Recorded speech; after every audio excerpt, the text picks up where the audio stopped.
Welcome back to the Impact Storytelling Podcast. I'm your host, Sabine M, and today I'm joined by underwater photographer and filmmaker Boogs Rosales. Boogs is currently based in the Philippines.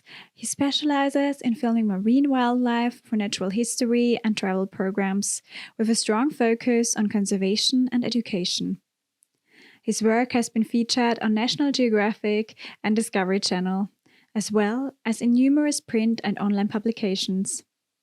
He produced and directed the documentary Dahican, which earned a finalist spot at the prestigious 2023 Jackson Wild Media Awards, regarded as the Oscars of natural history filmmaking. The film was also celebrated as an official selection at the Wildscreen Festival in Bristol, UK. He's a scuba diver since 15 years and Associate Fellow for the esteemed International League of Conservation Photographers, a fellowship of the world's top nature and wildlife photographers and filmmakers. This is going to be a really interesting episode with an exciting surprise.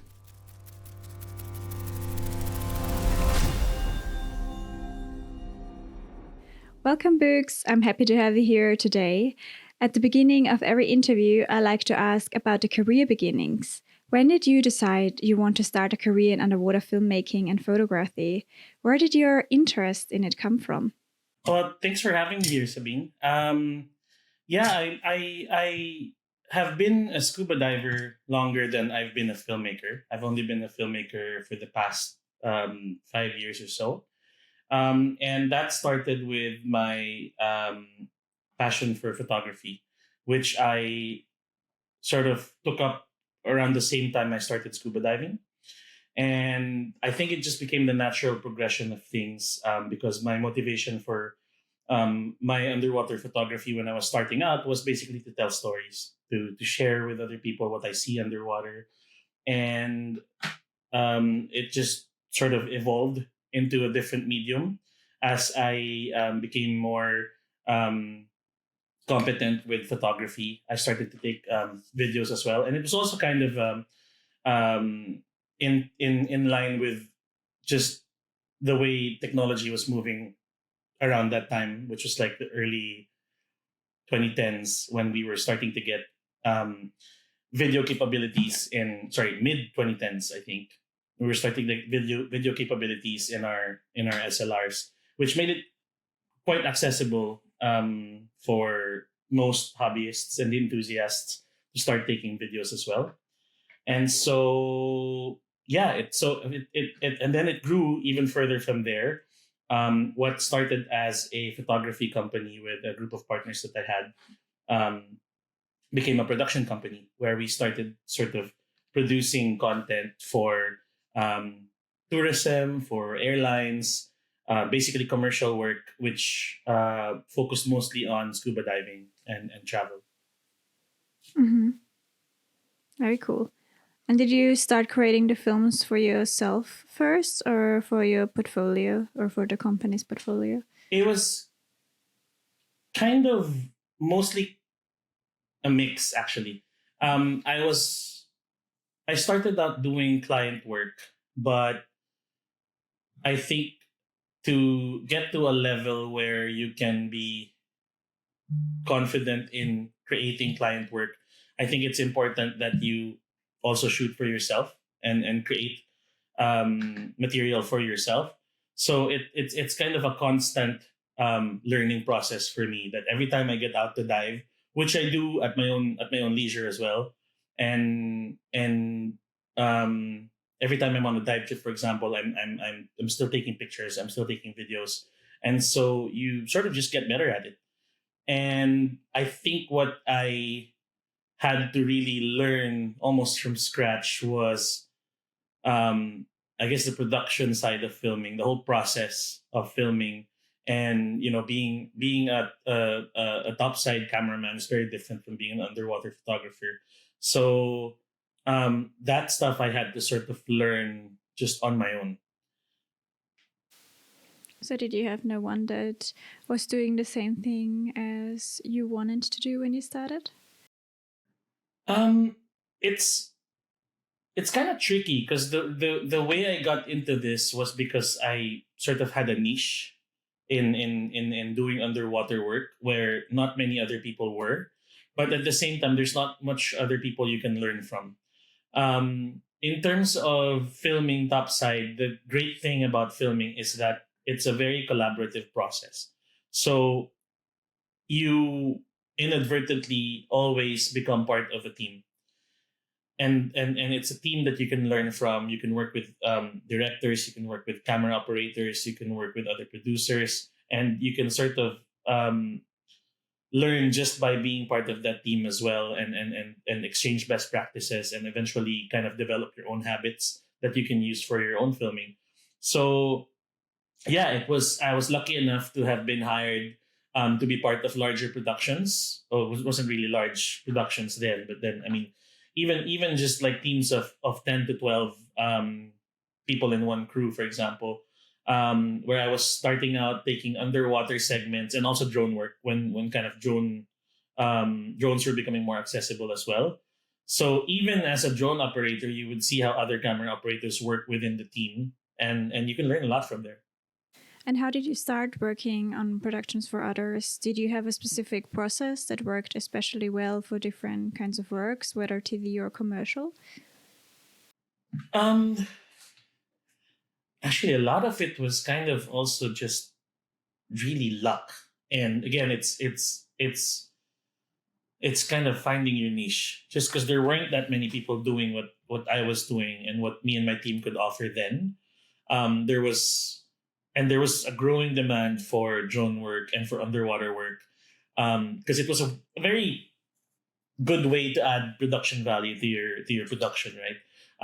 Having beautiful scenic footage underwater above land from the air, and so it just really started from acquiring the equipment, and from there, it was something that I could then offer to potential clients. So then people would kind of ask, "Hey, what are you doing?" And again, this kind of ties in with um, creating your own content that you also post on social media, which people see and kind of it sticks with them, and they kind of remember and have you top of mind when they think, "Yeah, I know someone who does underwater work. I know someone who does drone work."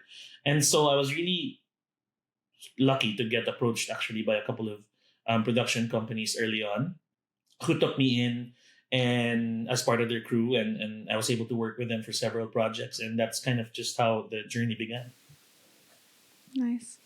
And what other roles are there on your team? You're the underwater cameraman and drone operator. And what other roles are there?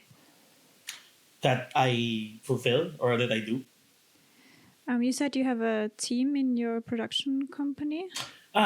Well, so it started out as being part of several teams or different kind of production teams. And so I would normally be working as an underwater cameraman or an underwater camera operator or a drone operator. And then eventually, when the production company grew, we would hire our own teams. So we would start hiring film directors, producers, so that we can do, instead of sort of just segments or sequences for larger productions, we could do sort of end to end and produce everything from pre-production to conceptualization to the development of the film to the actual shooting, all the way to post-production and to the final output. Great. And can you describe a time when you felt in awe of something you captured on film? A time when I was in awe. It's something that happens all the time, and it's a feeling that I'm happy to say I've never really lost. Every time I go underwater, there's always something to be amazed about underwater. I think it's just having that sort of endless curiosity to see things that we haven't seen before, and so I really just kind of make it a point to go to places that I haven't seen before, and try to film things that I haven't filmed before. But even then, the underwater landscapes change so much that you can go to the same site so many times and still see different things every time you go. So yeah, I mean that might sound like a cop out, but I am in awe every time I go underwater. But then, of course, the easiest answer would be, seeing large animals like manta rays and whales and dolphins, and it's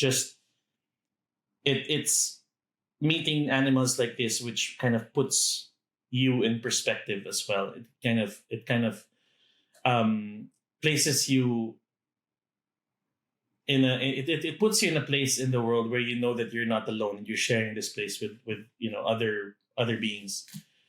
What do you think is the trickiest thing of being an underwater cinematographer and photographer? Right. Um, and so I think in line with that, the trickiest thing to having these encounters are they're all so fleeting. You never have enough time underwater. Time's always kind of um, your most important resource underwater, and almost all of these encounters um, are at the animal's terms, yeah, as they should be. So it's under their terms, and it's under conditions which you rarely have any control over. So yeah, I think it's kind of finding those opportunities and being in the right moment where those opportunities can happen, which is the biggest part. It's getting the encounters that's, I think, the biggest challenge. When you're there, when you're in front of the animal, I think just filming them and taking pictures of them is just second to getting yourself there in the first place. And you have filmed in so many different places. What were the most beautiful places you have dived so far, and what did you encounter there? Why was it so special to you? Um, I so on the side, I also organize diving trips, diving expeditions to different parts of the world. And one of the places that I have been lucky enough to frequent is the Revillagigedo Islands in Mexico. And it's really just a beautiful place um, where tropical and temperate currents converge. So it brings in this host of just so much different kinds of wildlife. You have sharks, dolphins, whales when you visit in the winter, and I think the stars of the place would be the oceanic manta rays, and they're different from the reef manta rays in that the oceanic ones are much larger, and they're also, or they seem to be much more curious of people. They really approach people. They've been known to kind of hang around you and hover over your bubbles and almost seek interaction. And so it's these kinds of interactions that I look for when kind of thinking of a place to visit. And so this has been, I think, one of the most consistent places for that kind of interaction with wildlife. And I recently was in French Polynesia, where I got to swim with whales, which was also really such an amazing experience. And there's a population of dolphins that you can find in Rangiroa as well, which I was able to dive. And I think that was also such a wild place. I managed to get some clips of everything I saw, but it was just kind of not enough to sort of describe the whole experience. Um, I saw sailfish, I saw great hammerheads and tiger sharks all in one trip, and it was only like 10 dives or less, actually 8 dives, and so it was pretty spectacular. And I felt that to have those kinds of encounters in one place is very, very special. It definitely sounds special. I just recently been in the Maldives, and we had one dives where I think we saw 6 different kinds of sharks and like 3 or 4 different kinds of rays. I was so amazed. I didn't know where to look and what to film and take photos of. It's really amazing, and also to feel you're just like the little human there, and all these big underwater animals are roaming around you. It was just an amazing feeling.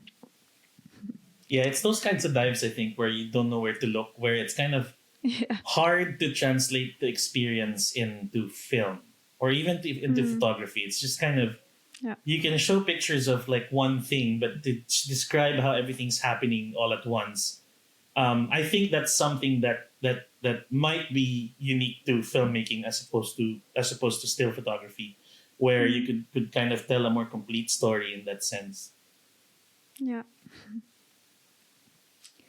And in your home country, the Philippines, you produced and directed a documentary, Dahican, which so far had great success at film festival and has been shown all over the world. In Dahican Beach in Mati, Davao Oriental, where the hunting of endangered turtles is commonplace, a group of surfers called Amihan sa Dahican has taken it upon themselves to safeguard the marine life in the area. Can you please tell us a bit more about the film's story? So I set out to film um, turtles as part of a longer documentary that I wanted to produce about turtles, and so this was one of the places that came up in my team's research as a place where you can regularly see turtle hatchlings. And so when I visited the place, I think it became very apparent that the story of the people protecting the area was compelling enough to be its own story.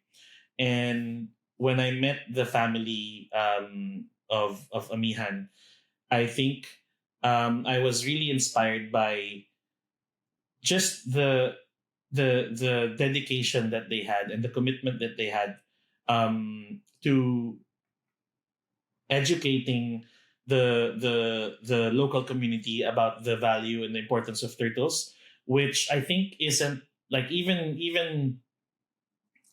within the diving and conservation community, I think isn't really as clear as, let's say, other animals where we can say, sharks are important because they're apex predators and whatnot, and turtles are kind of charismatic in their own way, but a lot of people don't know why they're important. And so I was trying to hit two birds with one stone by telling the story of this family that was protecting these turtles, and also I wanted to sort of help people understand why it's important to protect them. And yeah, it's I think I think it was inspiring to me because they came from a family of poachers, and they're sort of bringing in a new generation of conservationists who I guess just know better now, and where they come from, they have very limited resources, and yet they're able to do so much with what they have. Yeah.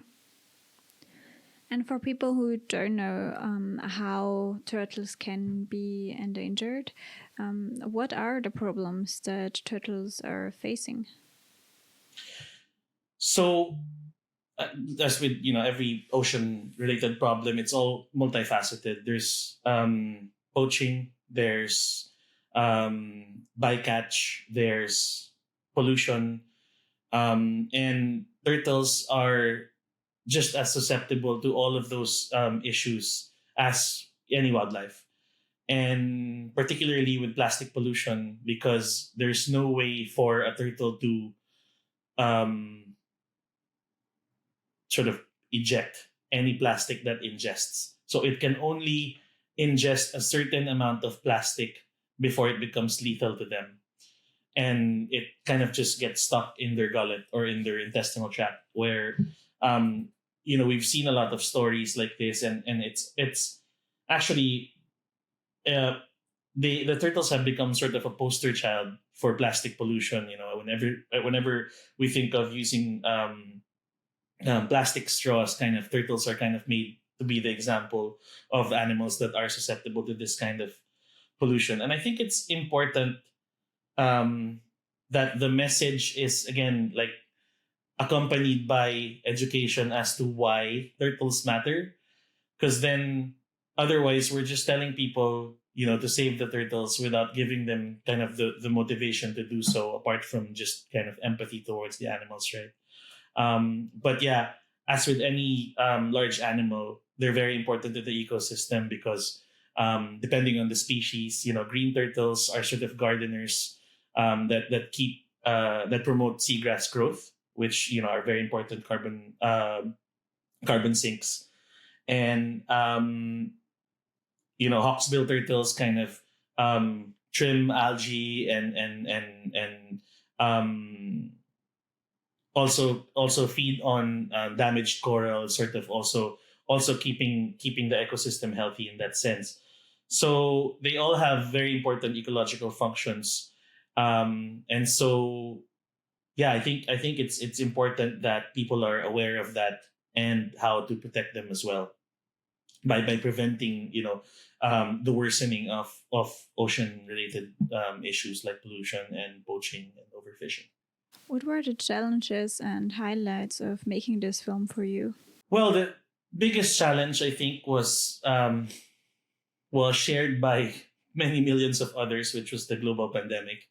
So I started filming this in 2019, and it went on to early 2020, which, as we all know, kind of the world went into lockdown and everything. And so a lot of my footage kind of sat on the editing room for months. And it really took some time to be able to gather more turtle footage that I needed to complete the short film. And so yeah, and it's that, and I had to film in different locations as well where I could find turtles, just so I could sort of build sequences to show turtles underwater. Um, and the other challenge I think was, well, sort of when it was being filmed, also timing the hatching of the turtles, because I it was very important that I had a hatching sequence, which I wasn't really fully aware of at the time. Actually, takes a lot of patience. They don't just kind of come out. Um, you have to really plan it, and then even when they're sort of emerging from the sand, it takes some time before they actually start moving. So it's almost like they slowly hatch from the eggs, and then they sort of unfurl their appendages, which are kind of curled up inside the egg. And when that happens, it's the whole cluster sort of expands and moves upwards, up the sand. And when some of them start to breach the sand, you won't really see them moving. They're kind of just still. And what happens is kind of just almost like an eruption. It's just this switch that turns on where they all just start moving and coming out of the sand. And when you miss that, you miss the entire thing. So it needs to be timed very well. And so I was like waking up at like odd hours just to check have they hatched, and so I was there on site for I think over a week, just waiting for different clusters at different stages as to which Yeah. one would hatch first, and so that was, I think that comes with the territory with wildlife filmmaking, but that was quite the challenge to film as well. Yeah, sounds like it. And with the hatching, were you at a place where there were also lights on land? Because I seen another documentary about turtles and hatching, and that they went in the wrong direction. Instead of the ocean, they went up into the cities because they saw the lights there and mistook it with the moon. Did you have experience with that too? Yes, but the hatchings happened during the day. Actually, it was early morning and at sunset when the hatchlings would head out to the sea. So I don't think it was that much of a problem for us, but it is just to add to the earlier question of what other problems turtles face. It's also development, and because turtles are such a they have such a long lifespan. They're such a long-lived species that a lot of the problems that they face are actually kind of intergenerational. So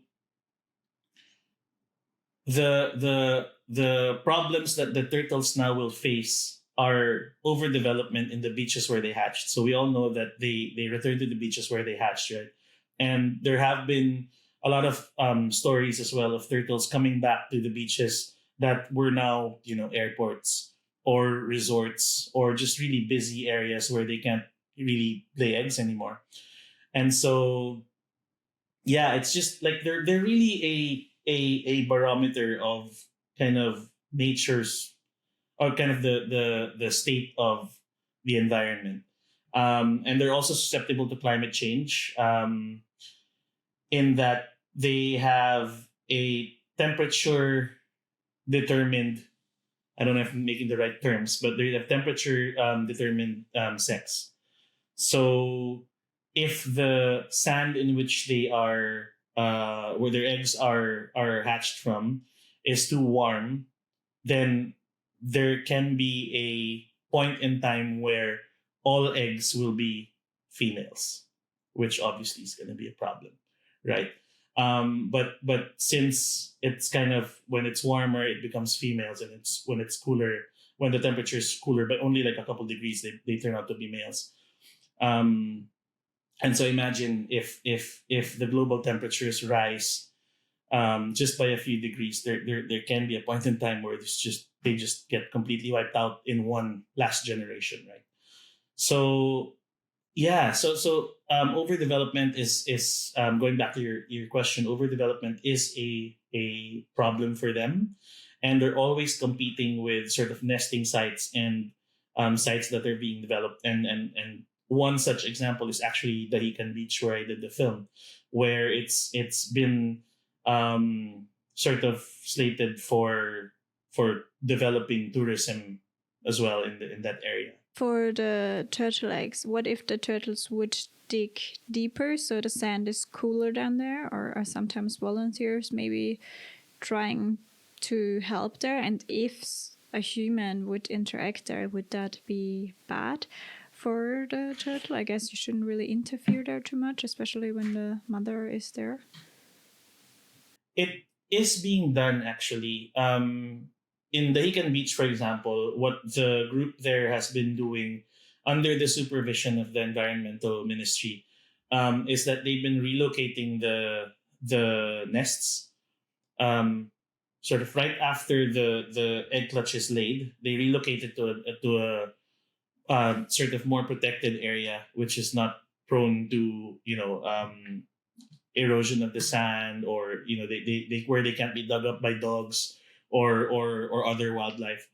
So it is being done, but it has to be done obviously upon consultation with experts, because there is a right way to do them, and there's kind of a way that can be detrimental to the turtle hatchlings. From what I know, what the practice of head starting is what it's called, is now also kind of discouraged, which is where when the turtles hatch, they're kind of placed in a whole bucket, and then until they're ready for release. And the problem there is that they only have so much energy to actually reach the shore and to make it far enough where it's safe from predators. And if they expend that energy in that bucket, then it can be potentially detrimental for them. So there's certain practices that should be avoided, and it the just kind of a double-edged sword. Like there is some intervention that can help the hatchlings and increase their survival rates, and there are interventions which can be a bit misguided, especially when it's kind of just used for taking pictures, where people kind of hold the turtles and take pictures of them, which is also not ideal as far as I know, because that can sort of mess with their imprinting. And the whole process needs to happen so that all the sort of natural processes also take place. For example, crawling on the sand also removes the sort of connection that they had with their yolks. So the abrasion with the sand helps them get rid of that. And if they don't have that walking on the sand, or like kind of scampering on the sand, that won't happen. So you can't just kind of take a turtle and you leave it out in the open sea. So it's a whole process that has to happen. And so any intervention has to be done very carefully. Yeah, I think nature knows how to do things. And of course, if we face problems now like climate change, it's good that people are helping there, but definitely should be thought about well and in cooperation with scientists. And what was your goal with the film? What did you want to achieve by telling this story?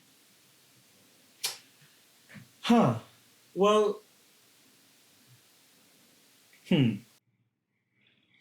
I I I think the goal with any story that I kind of set my heart on is to give a voice to those that don't have a voice.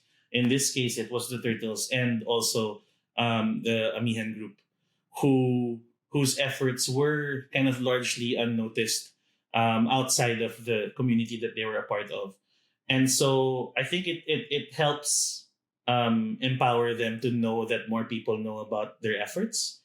And obviously with the turtles, it's general awareness that always kind of helps in starting more educated policy making and conversations about protecting the turtles as well. And I think that's very important.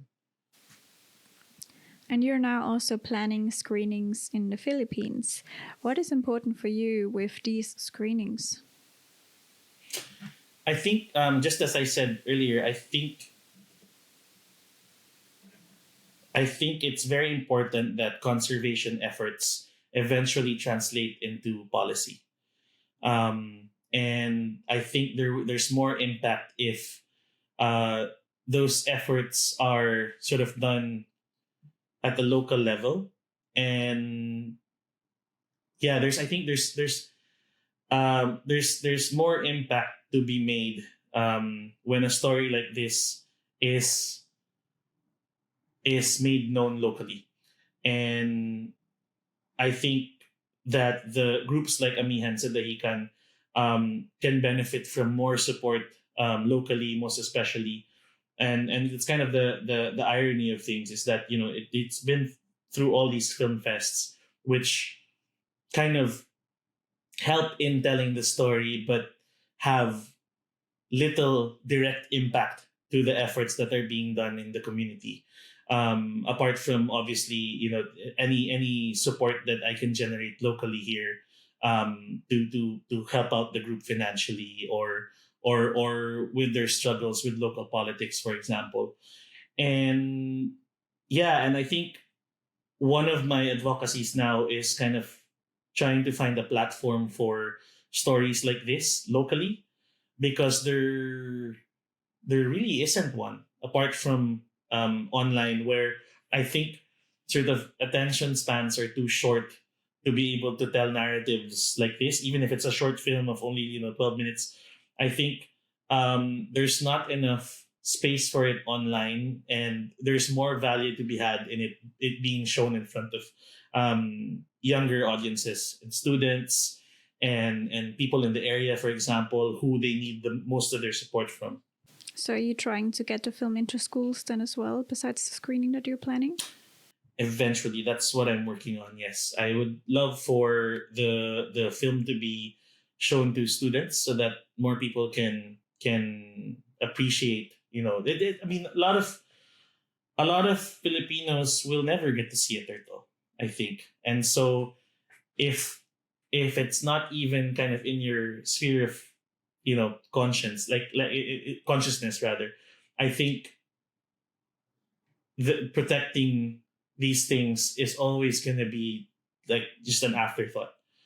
And so it's important that it's brought in front of a lot of people, so that so that people think about it, so that these are issues that we're aware about and that we can actually take into consideration when we're electing local leaders and we're thinking of ways that we can help the environment. Talking about screenings, this incredible film is not online yet, but you have given the viewers of this podcast a wonderful opportunity to stream the film for 2 weeks after the episode is posted. Thank you so much for this, and I'm sure a lot of people have waited to watch it already. Can you please tell us how and where they can watch it? Yeah, I'm very glad to share this with your audience, and I'll be having the film on my Vimeo page, on which I'll be sharing a password and the link. I will put it in the show notes of the podcast. And Right. also, we can post it on social media then on the Right. Impact Storytelling podcast Instagram. Thank you very Thank you much. so much. Yeah, thank you for this wonderful opportunity. What are the biggest technical challenges of filming underwater compared to filming on land? So one of the things I mentioned earlier that we don't really have enough time underwater is one thing, and we also don't have enough light. I think you can never have too much light underwater, and it's very important that um, the conditions in which you do the shoot in are also planned very well. I think those factors kind of can make or break uh, uh, a filming project underwater. Um, and yeah, I think like there's a lot you can do to you can add lights, you can add all sorts of filters, but if your conditions are bad to begin with because you failed to plan your shoot effectively, I think there's not much you can do to sort of compensate with equipment. So yeah, so I think the technicalities kind of are more with really the conditions in which you're filming in. And it's also very important to have the skills as a scuba diver before sort of operating a camera underwater. And I always say like it learning to film before learning to dive competently is almost like kind of going up a mountain with a camera without learning first how to walk. And underwater you kind of have you can move in any direction kind of with another axis, right? And to not be able to do that effectively will really translate to bad footage. So I think learning how to properly fin and control your buoyancy would be some of the most important technical aspects you can learn in underwater film. Yeah, I was one of the people that took the camera right at the beginning of my diving journey. I was already creating a conservation film as I started diving, but I think it definitely makes sense to learn diving first. Even though we did it differently, I would not advise it. I'd say be first really in control of your body and your equipment, and then take a camera, and still make sure if you take a camera that you are very aware of your environment and of yourself, and don't just point your camera somewhere and look somewhere else and already follow something. Really be aware. I saw it too often for people with small cameras that just started diving, that they are not aware of the environments, not aware of the other divers around them, and then accidents can happen either with the other divers or with their marine environments. So I think it's really important to make sure to understand your equipment, to understand how to dive properly, and to be confident as a diver before you take a camera. And then, even if you are already confident, to still be sure to be aware of everything around you. I think the motivations have changed a lot as well, even just in the past decade. And like, I'm not making excuses for learning to take pictures while learning to scuba dive, but Yeah. back then our motivations were very different in that we we wanted to take pictures because we wanted to take pictures, or we wanted to tell stories, or we wanted to share this with friends and family. But nowadays everyone just wants the Instagram shot. Like everyone wants to get this viral clip or this viral picture, and everyone thinks that they have a shot at that.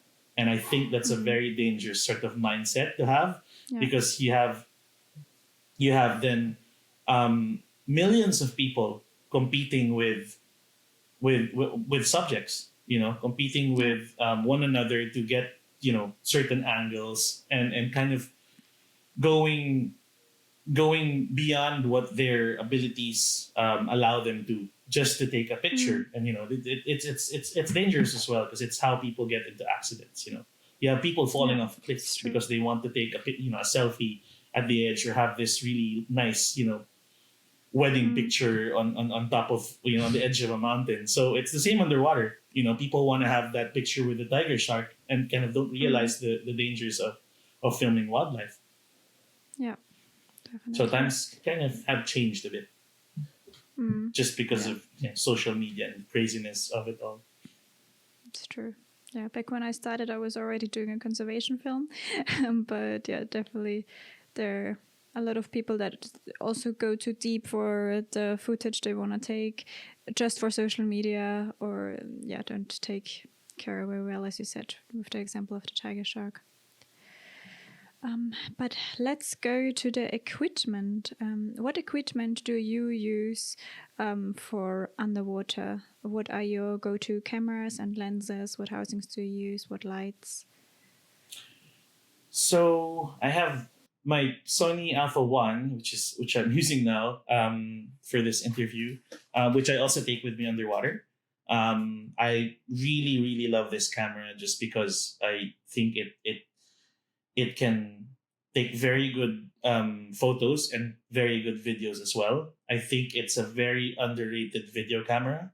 A lot of professional users kind of praise it for its photo capabilities, but as a video camera, it performs very well in low light. It has an 8K sensor, which means you can crop into 4K footage, even at 120 frames, and still get 4K footage. And so it's a really really good camera. And I think that sort of cameras in the past kind of 5 years have sort of reached peak technology, and they're only getting smaller at this point. And so I think this was kind of one of those iterations where it can just do everything that you need, and it's going to last for a few more years. So I'm very happy with this camera. And I use a bunch of Sony lenses as well. I use a lot of wide angle lenses underwater, because I do mostly wide angle filming. So I use. You want to get into like specifics? Yeah, sure. You can maybe your top 4 lenses or top 3 lenses, and why you use So them. I have my sort of staple is a 16-35, which is kind of the standard wide zoom that every um, underwater filmmaker should have. I think it's not as useful for photographers because everyone has a fisheye. But yeah, I do. I don't really like the fisheye distortion in videos. Um, just because the rectilinear wide angle images kind of have a more cinematic, realistic point um, perspective compared to sort of the action cam look of a fisheye lens, which in stills doesn't matter. Just allows you to get closer. So I use a 16-35. I have a 14 and I have a 24 prime. Um, both of which I use because they're really small. So I can use shorter extension rings if I need a more compact setup and I don't need kind of the extra reach of the 35. Um, but I think the 16-35 is the most versatile, especially when I'm filming people, where I can kind of, or wildlife, where I can just zoom in and even punch in um, into and crop into the image while zoomed in.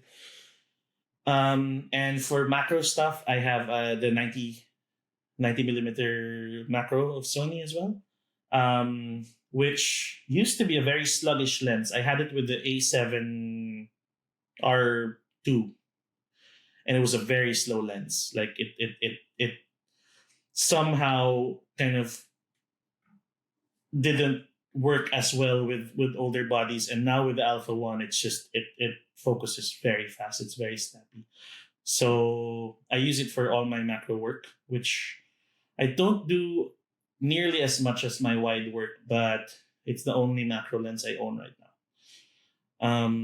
It's also a very good portrait lens. And then for sort of high end stuff, I just acquired a red Komodo X, which I have a couple of Canon lenses for. So I have the 1635 as well. And since it's a Super 35, it works almost like a 2470.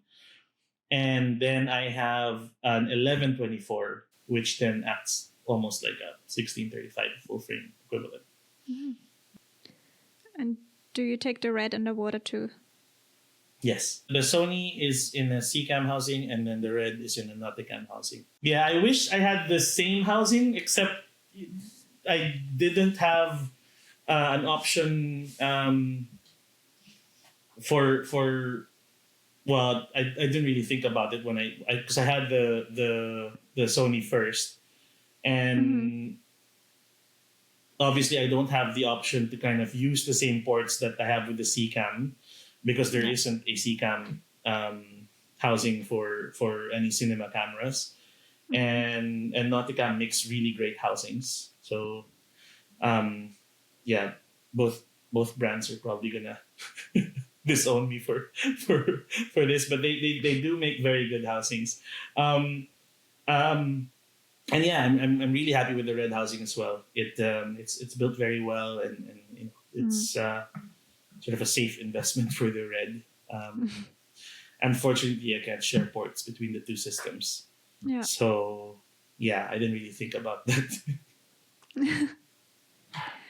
And what lights do you use with the cameras underwater? I have a couple of Keldan 4X lights, but I don't really use them that often. I use them almost always when I'm filming macro, when I'm doing macro work. But otherwise, with my wide angle work, unless I need to shoot like towards the sun or in sort of dark environments, then I really don't. I prefer using natural light. And again, just kind of planning shoots so that I have enough light and staying as shallow as I can. And talking about macro, do you use a tripod for that? I do, yes. I think it's essential. I think a lot of people who try filming, doing video work, macro video work underwater, get very frustrated really quick when they realize that how difficult it is to keep your focus on a really tiny subject. But the tripod solves a lot of that, and you don't have to worry about camera shake. Even with the best image stabilization now, there's just no substitute to a tripod underwater. Is it a normal tripod that you would use on land too, or is it a special tripod? And do you use no, it's basically like it's a tray that has 3 balls with which you attach regular arms to. So it just kind of lifts it above the seafloor a bit, and gives you kind of enough working space to kind of point down and just keep it steady. Is that I used to have a sorry. Is it also from Nauticam? No, I think it's made by a brand called XIT. Yeah, I think it's XIT, and the legs are just ultralight legs. And then I used to have an ultralight tripod, which had a kind of a pan and tilt base, and that worked quite well with my sort of older rig. But yeah, it at some point it couldn't support my housing anymore. It was just too small a base to mount a housing and a monitor, which I always use when I'm filming as well. And so it just wasn't stable because it was kind of in one sort of it's on a pivot, so it's a very narrow base, and you could actually see it wiggle against the current sometimes. So it resulted in shaky footage sometimes, ironically. So I think that works for like more compact Yeah, configurations. smaller cameras. And what would you say is especially important for filming and photographing macro? Um, Apart from the tripod, uh, hmm, I think it's also good, and this is sort of a practice that a lot of videographers would be able to relate to more than photographers. I think it's good to include like kind of the environment of the subject as well, to add context to what you're filming, because there's a tendency, if you're coming from photography or as a macro photographer, to sort of just isolate the subject. And yeah, and it's a very different discipline when you're filming, when you want context. If you're trying to tell a story, you want to show where that subject is. You want to show details. Sure, you want to zoom in from time to time and get different angles, but you also want to sort of capture its environment to give context to the scene that you're filming. So a nudibranch um, on whatever coral it's on, as opposed to kind of just the nudibranch, or uh, or some sort of reef fish over coral formations as well. So yeah, so include more of the background as well, and yeah, use lights, just because it's really the only way to bring out the colors of small subjects. Just because they're also normally not lit very well. It's just usually hiding under different structures as well. So yeah, using lights helps a lot. Using a tripod, and yeah, and not harassing the subject. Um, I think people need to be more conscious about this, especially now with just so many photo competitions online, and I think there's a tendency to, again, for people to be aggressive at the expense of their subjects. I think you need to learn when to say, you know what, I think this subject has had enough. I've been filming it for the past 20 minutes. I think I need to move on. I don't think any subject's just worth all that, to be honest. Like, if it's gonna be detrimental to your subject, you should just let it go. And I think that's sort of a good practice, I think, and sort of a good mindset to have, is that it's an animal that you're filming. It's a living thing. It's not just a subject. You're not filming a fruit. It can get hurt. It can get disturbed. It can die. I've seen pictures of little subjects that are small, that are clearly not in the environment they're supposed to be in, which again is the danger when you're trying to film something without its environment, is you can kind of put it anywhere and say it's sort of being artistic, or being sort of abstract about it. But then seeing a crinoid shrimp at the edge of a crinoid feather, like, come on, it didn't go there. You made it go there. So I think I think a lot of photographers are aware of it, and kind of see these pictures and go, that subject was moved, and just don't bother saying anything about it. But I think we should be more conscious in sort of policing ourselves about it as well. In that, if the subject's had enough, then just let it go. Yeah. I think also speak up about it when we see someone else do it. What I've seen in a lot of diving groups lately was that a lot of dive guides are moving objects or poking it, so the photographers can take photos of it, or the videographers. And I think that's also not okay. And once you're out of the dive, to tell your dive guide, please don't start poking at things just so I can take a photo of it. Because that happens too many times. I've also seen it before, and went then to the dive guide and say, hey, you can like point from far so I can see it, but please don't use like a, what's it called, like a reef pokey pole A to tap poke banger. it. Yeah, or a stick. Yeah. I tend to have this conversation a lot with dive guides, um, just because I can't film it if they're moving it. So it's a very different sort of uh, process when you're filming something. You're not just taking a snippet of it or just a moment where that subject kind of looks okay, right? You need a whole sequence, which means you're filming 20 to 30 seconds or sometimes up to a minute of a subject that needs to be in its natural place and doing its natural thing, and it's gonna show in videos if someone kind of messed with it or messes with it. So um yeah, so I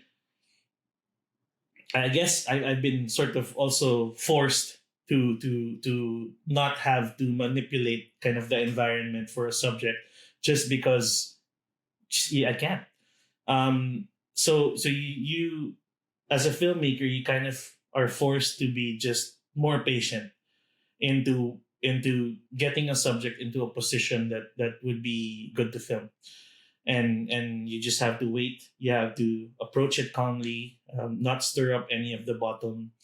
And this goes with big animals as well. Like it's I think very important that when you capture footage of animals, that it's done in their own terms, and just it's just more obvious with big animals because then I mean obviously you're gonna see their tails in most of the footage if you're kind of chasing after them, which is most of the case when you see kind of photographers who are just starting out. They're gonna post a picture of a shark, its tail, or a manta from behind, or just about any animal from behind.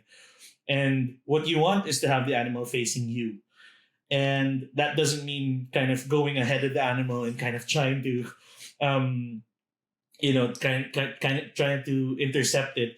It means being patient, keeping still, and understanding how that animal behaves, and, Mm. and knowing where to position yourself so you can get a good shot of it from the front. Yeah. Talking about big animals like sharks and rays, what is important to consider when filming them? So yeah, so I just said it is to face to make sure that they're facing the camera. Just because it makes it more relatable. Obviously, there's certain shots you can do where they're kind of swimming away from you. You can film like a parting shot, or you can make a story about kind of an animal's perspective if you're following an animal, but it's gonna show very quickly if that animal's kind of moving away from you rather than with you, right? So yeah, so I guess I'm just gonna repeat what I said earlier, and that you should understand their behaviors, understand how the animals behave and how they respond to you as well. Um, they're all different. There are certain sharks that are more bold, more inquisitive, and there's sharks that are obviously more shy, that you can't just kind of approach from the side or even from behind, especially from behind. Um, so just kind of understanding the animals before you even get to a location would help you get better quality footage.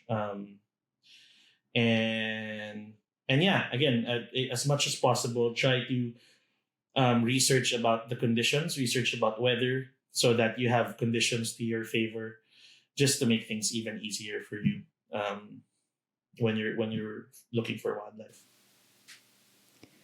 And we can now take a look at your show reel you sent me, because you have some beautiful shots of sharks and rays and other animals in there.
Very beautiful. You've seen a lot of amazing creatures already.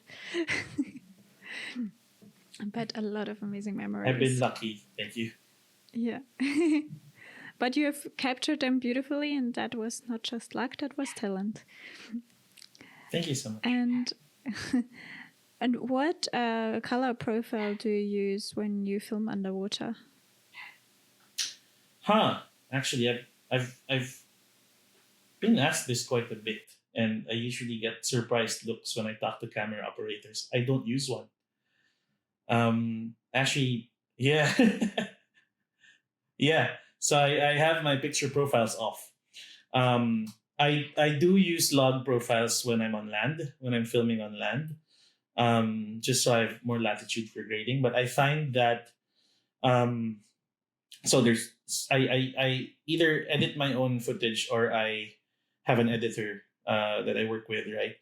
And in sort of both scenarios, it's just so much easier to grade when I'm shooting without a picture profile, just because not a lot of editors know how to grade your footage, so you have to shoot it kind of as close to the correct and natural colors as possible already to begin with. And usually, when I'm shooting my own footage, or when I'm editing my own footage, rather, I want to be able to have it kind of ready to post, and it's just so much easier to grade without the picture profile. And I find that that you're already losing so much contrast in water, and so kind of shooting in a log profile kind of makes it even more difficult to get the colors right. And so I don't use one.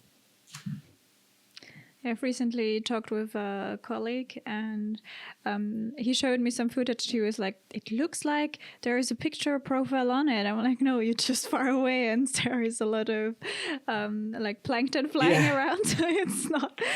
But yeah, I think it's hard and if you have to a footage like that and then shot on log, it's just gonna be so difficult to grade. And I feel like grading footage that has been filmed further down, like at 30, 35 meters, and then without lights, that it's like really hard to get something out of it. And I've also worked with a few editors. I don't know how common it is out there, but here I've worked with a few editors that kind of skip an important process in the grading, where they don't convert the log footage to Rec 709. They just go straight into grading the log footage, which again creates all sorts of problems with contrast and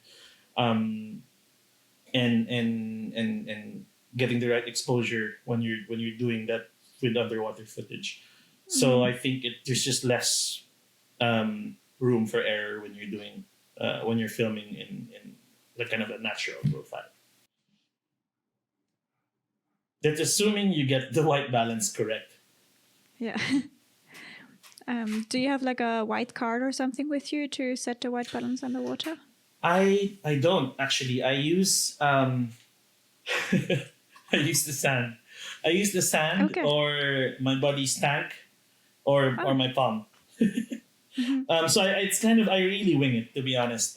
There's no like scientific process behind it, but I do white balance very often underwater. I do it manually and often. So I change it every time I feel like the conditions are changing. Sometimes clouds roll in, light changes right away, and I change my white balance. So I usually use all three sort of available presets for the white balance, and I just kind of overwrite them as I go along. So I'm doing a lot of that as I film, and I think that's the only way you can sort of get away with not using picture profiles, is also to be diligent with your manual white balance. I once met an underwater videographer, and she painted her fins white. She used freediving fins and painted like a big white box on them for the white balance. Yeah, it's also interesting, a tip. Yeah, that works too. I think I've seen people use white fins so they can white balance. It's just kind of an awkward position to be in when you're kind of trying to film your fin. So Yeah. I think I just look for something that I think might be white-ish. It doesn't really have to be Mm. gray either. Yeah. Sometimes you can see that the camera sort of compensates for it anyway and just gives Mm. you an approximation. And if I see that it works, I just film with it. Yeah. And how do you handle or mitigate issues like water clarity, currents, and lighting when filming underwater? Um, Planning. So Mm. I really as much as possible try to plan my shoots so that um, they're the right time of day, and I really prefer not going deep. Yeah. So I kind of and if I have to go deep, as in it's the only place where I can kind of find that subject, then I'll probably bring lights, and if I can't, then I'll probably bring a white card with me just because Mm. there's no not going to be any sand. Um, but yeah, there's a lot of planning that goes into it, and I think um,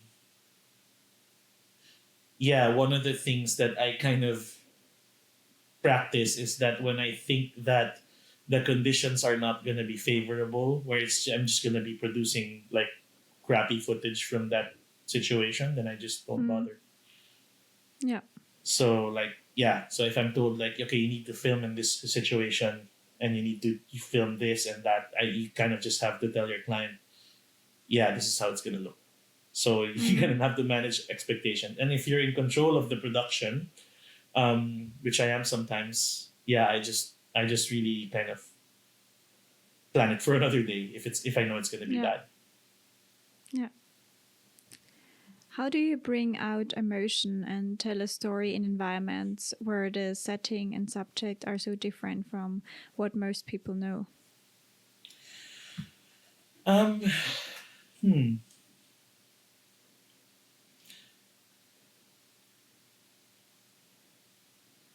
that's a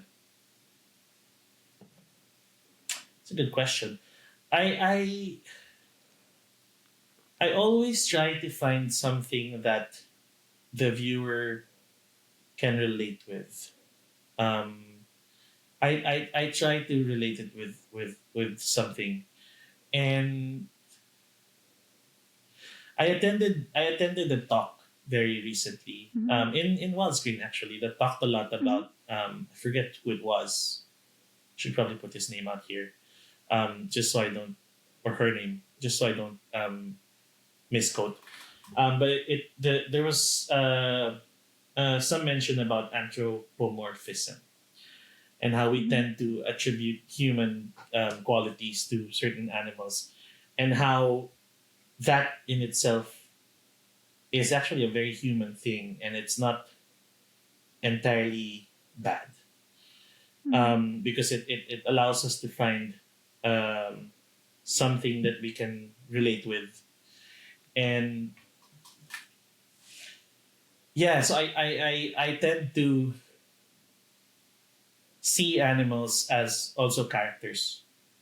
I add humor. I add sort of, again, very human emotions to my stories, and I think it's perfectly natural for us to find sort of emotions that we can relate with.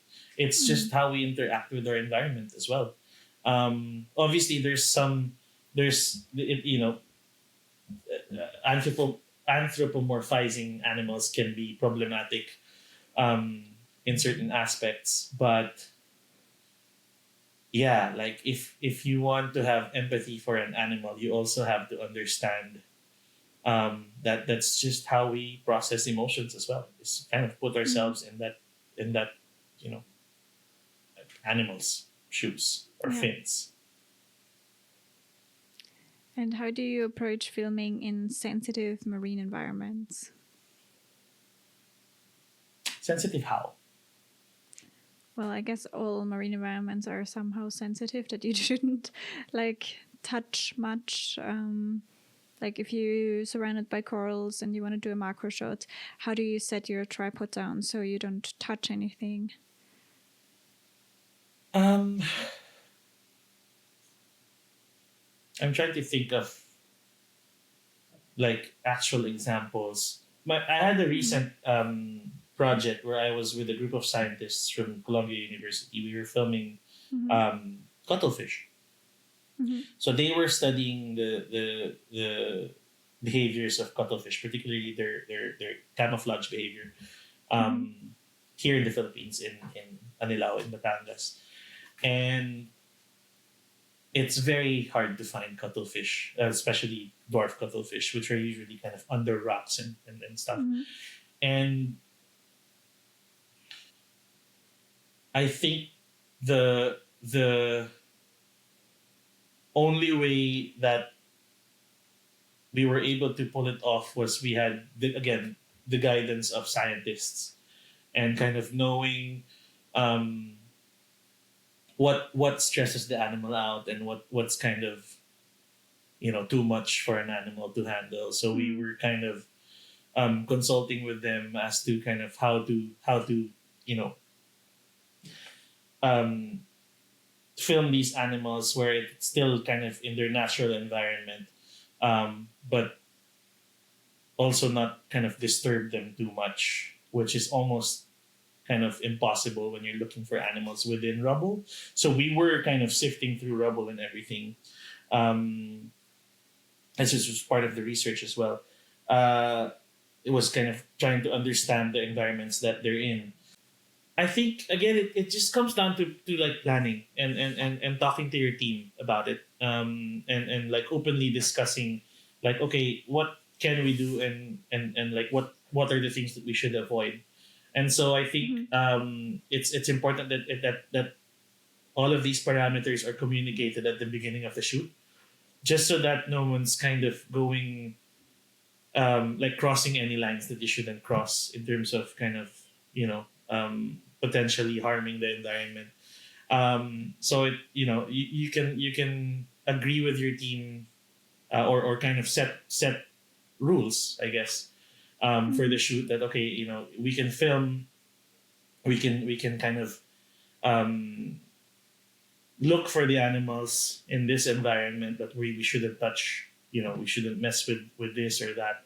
So yeah, I think it again goes comes down to like proper planning and communication with your team as to what's expected and what's kind of safe for the animals and the team involved. Like you're not gonna go into like a scenario with sharks and not discuss kind of okay this is how you behave around the sharks and this is how they behave around people. So especially if there's some sort of provisioning or baiting involved, it has to be discussed from the beginning and sort of already set that okay this is how we're going to do this is there's going to be bait in the water and this is how we're going to film the animal, and obviously it has to be legal. There are places where it's illegal to bait, wildlife. Philippines is one of them, actually, so it shouldn't be done here. But obviously, there are places where it's the only way to get to encounter certain species. You wouldn't really normally come across a white shark or a mako shark or a blue shark for that matter. So there's almost always going to be bait involved. So I think if those parameters, it's people don't like talking about it, but I think if those parameters are communicated like before the shoot, I think Mm-hmm. yeah, less people will be upset if you're just transparent about things. Yeah. And how do you think underwater filmmaking can help raise awareness about ocean conservation? Um, yeah, I think it's been said by so many times that in order to protect something, we need to understand it and care about it first. So I think Mm-hmm. storytelling is a very important step into creating that connection between an audience that might not know a lot about the ocean and the issues it faces, and kind of bridging that connection. So I think a lot of storytellers have this responsibility to um, to tell people about how the oceans affect us and how we affect the Mm. oceans in so many ways. And for the last questions, what would your advice for people be that want to start a career in underwater filmmaking and photography? Huh. Mm. uh, hmm. To be prepared to lose a lot of money. And I mean, it is a very financially straining endeavor, I think, Mm. to put it lightly. It's capital intensive. You have to almost always own your own equipment. Um, so be prepared for that and understand that you need to Mm. make returns on that investment as well. Yeah. Um, I think, yeah, a lot of people getting into underwater photography in general, not just filmmaking, kind of don't realize, um, if you're gonna do it professionally, it's a business. Like a lot of people Mm. kind of just like not like talking about the financial aspects of it, Yeah. and so kind of laugh when they talk about like how much they spent for their underwater housing. So they think you need to be realistic about this and understand that it's an expensive thing to get into, Mm. especially if you're getting into it as a hobby. So Yeah. just be prepared for it as well. And as I said earlier, the investment is not just financially but also in a lot of skills building.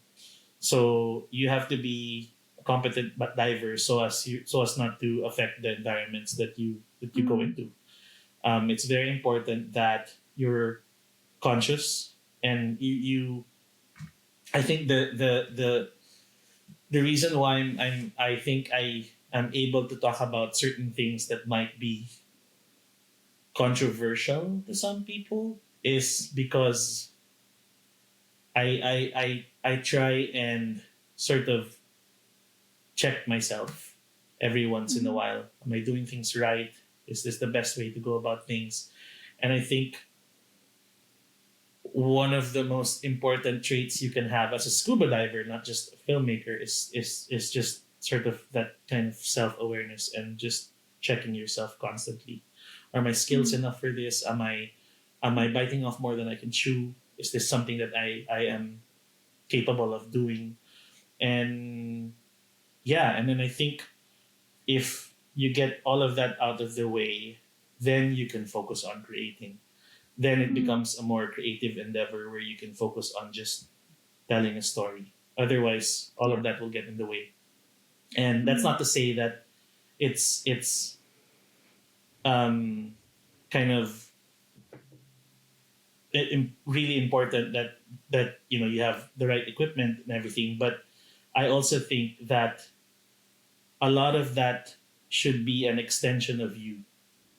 Yeah. And I think that gear should not get in the way of telling a story. And if it does, then you don't have the right gear.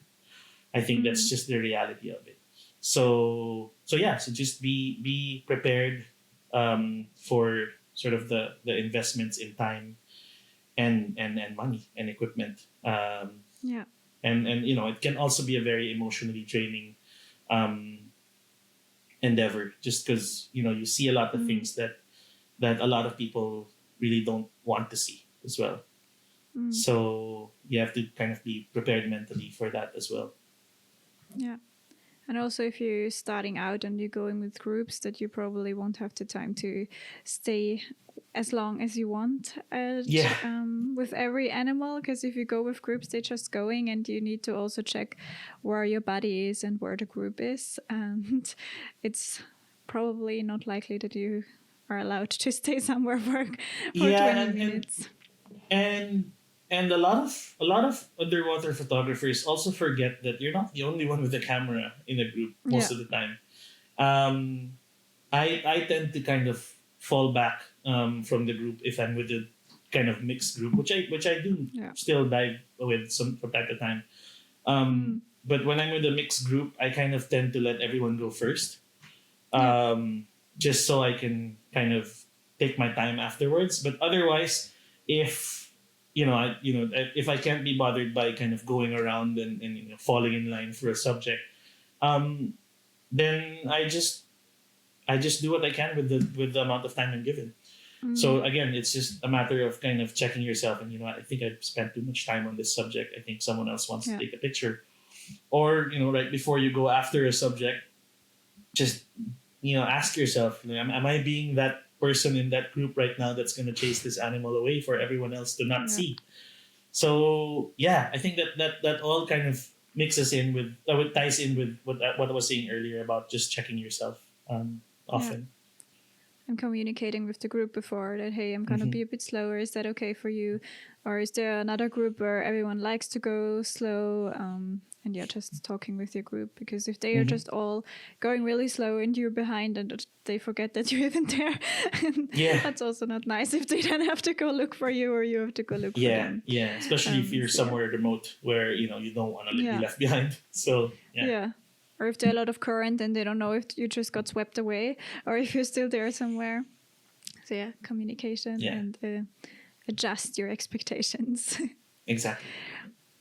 Thank you so much. It was great having you on the podcast. I hope to have you Thank soon you, Sabine. again, maybe with a new film to talk about and some more expertise advice from you. Thank you so Thank you much. so much. Thanks for having me, Sabine.